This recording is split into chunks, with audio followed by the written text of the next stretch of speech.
Start.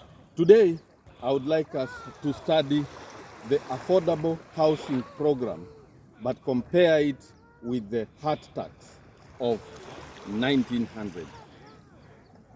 The British introduced the first direct tax in Kenya in 1900. This tax is the hard tax, payable at the rate of 1 rupee per hut owned by an African. Those who are polygamous paid more because they had bigger families and a bigger harvest and more huts. The British argued that the African did not have a good base of taxation such as wealth, and that is why they had to use the hut. Accompanied by the hut tax was a kipande system, an identification whereby upon payment of the hut tax, a letter X was indicated to show that one had paid his tax. Some men delayed to pay the hut tax by avoiding to marry. Therefore, in 1910, the British introduced poll tax payable by Africans above 21 years. In this year, the hut tax was also enhanced to include widows. Now, widows were only exempted if inherited, whereupon the taxation would fall on the husbands.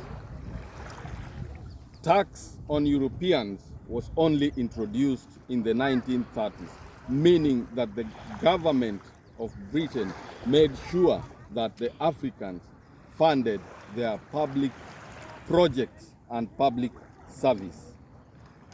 Now, let us look at the housing levy, the Affordable Housing Program. This was introduced by Finance Act 2023, and it has become a hot potato for 2023 and 2024. Why did the government have to come up with a new housing program? It is estimated that the nation requires 250,000 houses every year, but currently what is being delivered is 50,000. Therefore, there is a housing gap of 200,000 residential houses. Let us look at the current housing programs. The first one is the mortgage system. This one has been there for many years, and it is funded by banks and financial institutions. But this has not delivered enough houses, despite the fact that it has a tax incentive. We also have the real estate investment trust that has a tax incentive, whereupon investors can pool resources together, buy property, including residential flats. But this one has also not delivered. There is also the Home Ownership Savings Program, HOSP, where an investor can put his money for a period, perhaps 10 years or more, and then withdraw to buy property.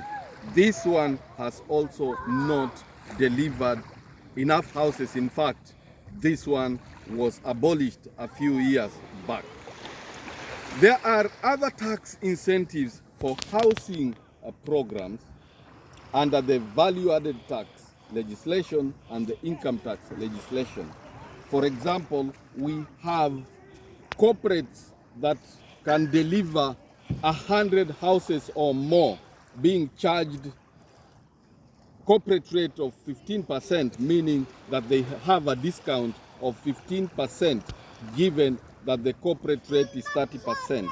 But this one has also not delivered enough residential houses. So what was the way forward. The government saw these programs as a failure.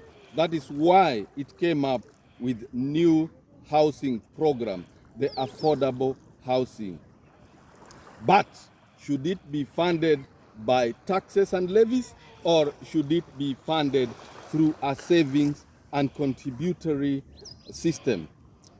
The Finance Act made it to be funded by a levy, and the matter was contested in court. The government lost, but the government has appealed in the court and also gone ahead to attempt to improve on the legislation, because the court had ruled that the affordable housing program did not have a good legislative framework and it was unconstitutional.